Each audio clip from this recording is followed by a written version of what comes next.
오늘 우리에게 새날을 주신 하나님을 찬양하겠습니다. 찬송가 60장 찬양합니다.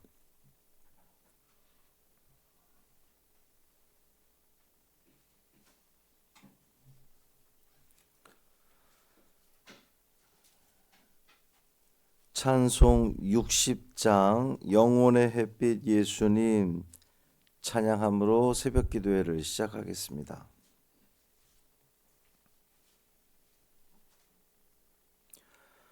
영혼의 햇빛 예수님 가까이 비춰주시고 이 세상 구름 일어나 가리지 않게 하소서. 이 눈에 단자 모기 전 고요히 주를 그리며 구주의 품에 안기니 한없이 평안합니다. 잠 깰 때 주여 오셔서 나에게 복을 주시고 주님의 사랑 안에서 언제나 살게 하소서. 아멘. 사도신경으로 우리의 신앙을 고백하겠습니다. 전능하사 천지를 만드신 하나님 아버지를 내가 믿사오며 그 외아들 우리 주 예수 그리스도를 믿사오니 이는 성령으로 잉태하사 동정녀 마리아에게 나시고 본디오 빌라도에게 고난을 받으사 십자가에 못 박혀 죽으시고 장사한 지 사흘 만에 죽은 자 가운데서 다시 살아나시며 하늘에 오르사 전능하신 하나님 우편에 앉아 계시다가 저리로서 산 자와 죽은 자를 심판하러 오시리라. 성령을 믿사오며 거룩한 공회와 성도가 서로 교통하는 것과 죄를 사하여 주시는 것과 몸이 다시 사는 것과 영원히 사는 것을 믿사옵나이다. 아멘. 마가복음 12장 18절부터 27절까지 말씀입니다.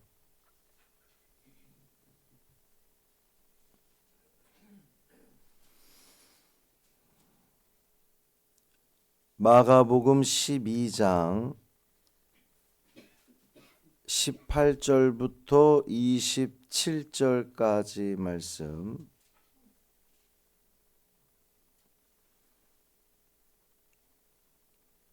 함께 읽습니다.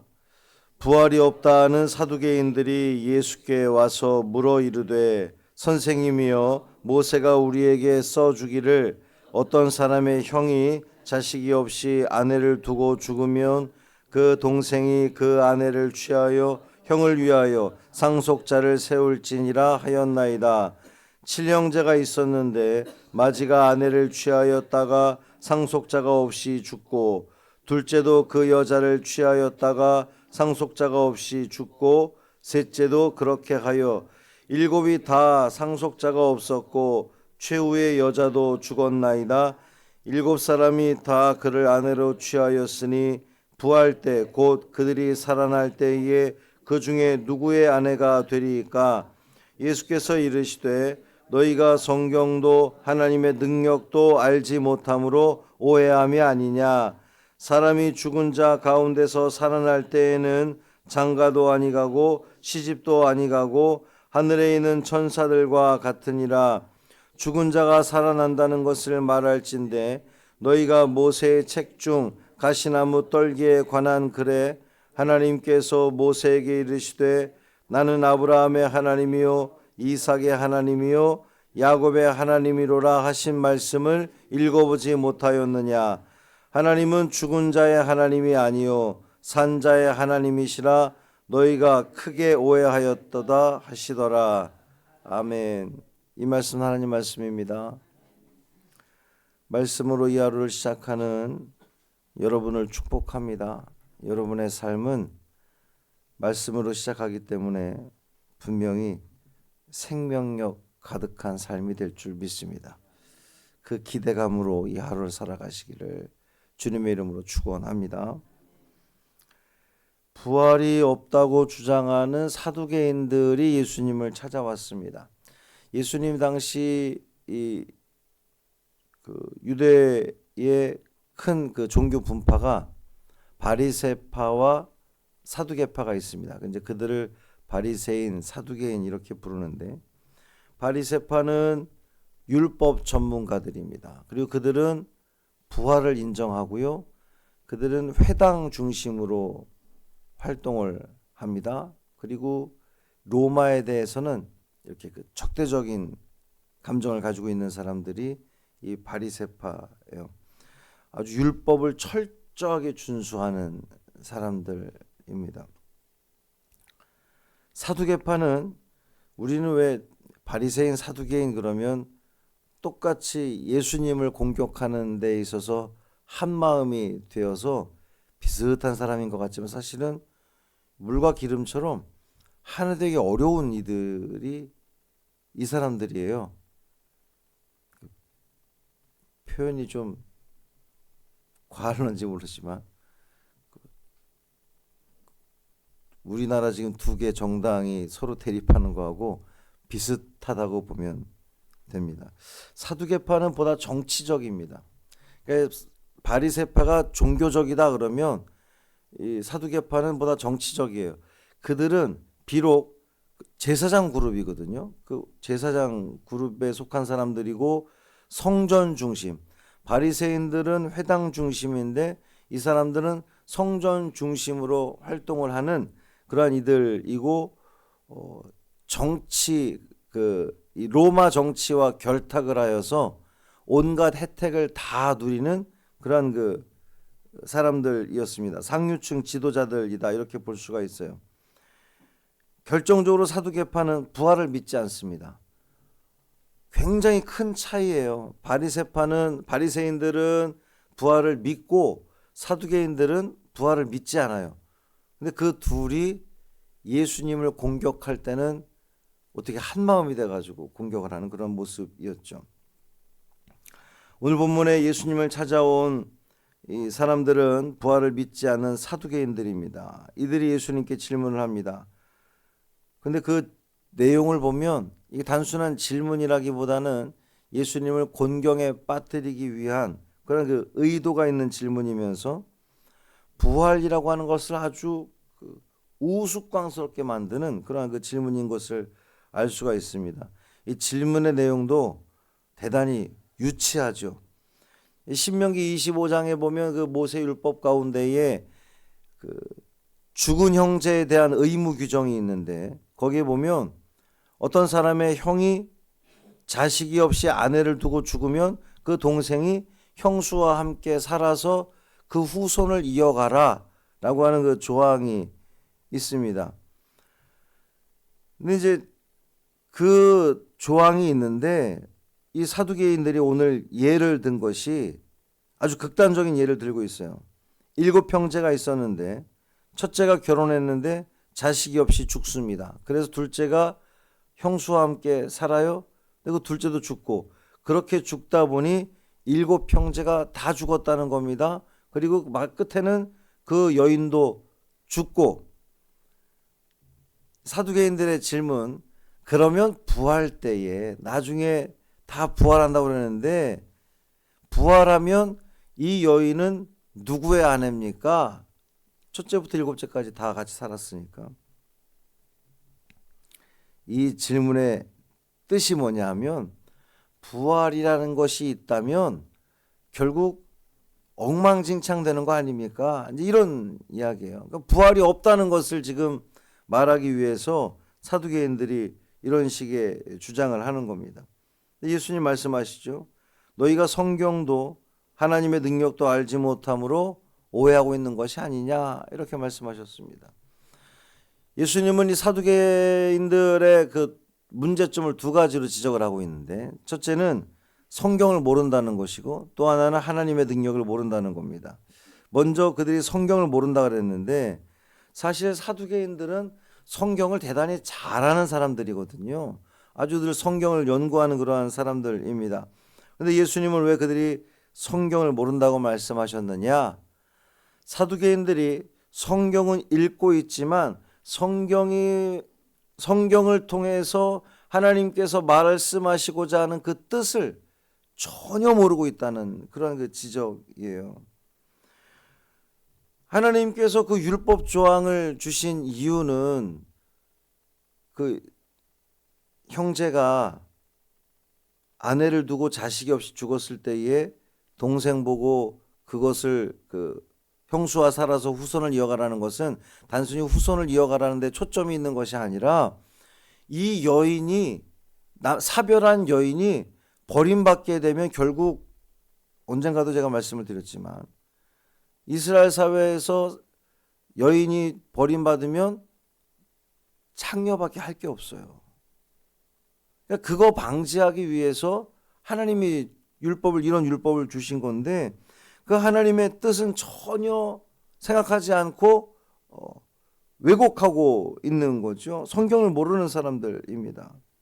또 하나는 하나님의 능력을 알지 못한다 그랬는데, 사두개인들은 부활을 어떻게 생각했습니까? 부활 때를 지금 우리가 살아가는 이 현세와 똑같은 모습으로 이해를 한 거예요. 그러니까 남편이 7인데 누구의 아내가 되겠느냐 이렇게 묻는 거죠. 근데 예수님 말씀하십니다.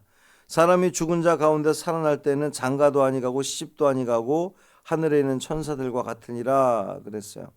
하나님 나라는 이 세상과 같은 모습이 아니죠. 전혀 새로운 세상입니다. 고작 천국이 우리 같은 이런 세상이겠어요? 우리 황금길 깔려 있고 천국에 가면 무슨 온갖 집들이 고급 이렇게 돼 있다고 그러는데, 그거는 그냥 사람이 생각할 때 제일 좋은 집을 상상하다 보니 그런 곳이고, 이 세상과는 비교할 수 없는 그러한 그 모습일 텐데, 부활 역시 이 세상의 연장이 아니라 하나님이 이루시는 전혀 새로운 생명일 거거든요. 그러면서 이제 예수님은 모세의 말씀을 그 구절을 인용을 하는 겁니다. 가시떨기에서 하나님이 모세에게 말씀하시죠. 나는 아브라함의 하나님이요 이삭의 하나님이요 야곱의 하나님이라. 중요한 것은 나는 아브라함의 하나님이었다라고 하는 표현이 아니라, 시제가 나는 아브라함의 하나님이다. 현재 진행형을 쓰고 있어요. 나는 아브라함의 하나님, 야곱의 하나님, 아브라함의 하나님, 이삭의 하나님, 야곱의 하나님이다. 현재도 그렇다라고 하는 말씀입니다. 아브라함은 이미 죽었어요. 이삭도 죽고 야곱도 죽었습니다. 그런데 하나님은 여전히 나는 그들의 하나님이다. 이게 무슨 말이냐 하면, 아브라함이 하나님 앞에서 여전히 살아있다는 겁니다. 그 나라에서 여전히 살아있다는 거예요. 그러면서 예수님 말씀하시기를 하나님은 죽은 자의 하나님이 아니라 산 자의 하나님이다 말씀하시는 겁니다. 여러분, 이 말씀이 우리에게 무엇을 말해줍니까?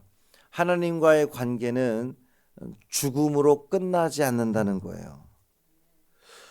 사람의 눈에는 죽음이 끝인 것처럼 보여지지만 하나님 앞에서는 끝이 아니라는 사실이죠. 하나님은 산자의 하나님이십니다. 여러분은 하나님을 어떻게 지금 믿고 계십니까?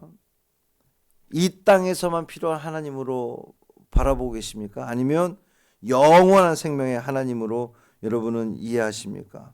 아브라함의 하나님, 이삭의 하나님, 야곱의 하나님이신 그 하나님께서 오늘 나의 하나님이십니다. 오늘 현재 이 날을 살아가는 나와 함께 하시는 과거의 하나님이 아니라 지금 여기 우리와 함께 하시는 하나님이십니다. 사랑하는 성도 여러분, 이 하루를 살아가면서 여러분이 이 사실을 기억했으면 좋겠습니다. 우리는 죽음을 향해 가는 사람들이 아니라 새로운 생명을 향해 나아가는 사람들이다 라고 하는 그 기대감으로 살아가시기를 바랍니다. 하나님은 산자의 하나님이시다. 오늘날의 하나님이시다. 하나님 안에 있으면 죽은 자도 산 겁니다. 그러나 하나님 밖에 있으면 산 자도 죽은 자와 마찬가지입니다. 오늘 우리 하나님 안에 거함으로 생명을 누리는 살아있는 자로서 이 삶을 생생하게 살아내는 믿음의 사람들 되시기를 주님의 이름으로 축복합니다. 살아계신 아버지 하나님 감사합니다. 오늘도 우리에게 생명 주시니 감사합니다. 하나님은 산자의 하나님이라고 하셨습니다. 아브라함도 이삭도 야곱도 지금 하나님 곁에서 하나님 품에서 살아있는 줄 믿습니다. 오늘을 살아가는 우리 가운데도 하나님이 우리와 함께 하실 때 우리는 살아있는 생명력이 있는 귀한 존재인 줄 믿습니다. 혹 우리가 하나님 밖에 있음으로 말미암아 몸은 살아있으나 죽은 것 같은 인생을 살지 않도록 붙들어 주옵소서. 주 안에 거함으로 말미암아 생명력 있는 살아있는 살아서 펄떡펄떡 숨쉬는 우리 믿음의 자녀들 되게 하여 주옵소서. 입원해 있는 성도, 치료를 준비 중인 성도, 마음에 상처 입은 성도, 삶이 힘겨워 축 처진 어깨로 살아가는 성도, 주여 생기를 주옵소서. 생명을 주옵소서. 능력을 부어 주옵소서. 다시금 회복되는 놀라운 은혜를 경험케 하여 주옵소서. 우리 주 예수 그리스도의 이름으로 축복하며 기도합니다. 아멘. 하늘에 계신 우리 아버지여, 이름이 거룩히 여김을 받으시오며 나라가 임하시오며 뜻이 하늘에서 이루어진 것 같이 땅에서도 이루어지이다. 오늘 우리에게 일용할 양식을 주시옵고 우리가 우리에게 죄 지은 자를 사하여 준 것 같이 우리 죄를 사하여 주시옵고 우리를 시험에 들게 하지 마시옵고 다만 악에서 구하시옵소서. 나라와 권세와 영광이 아버지께 영원히 있사옵나이다. 아멘.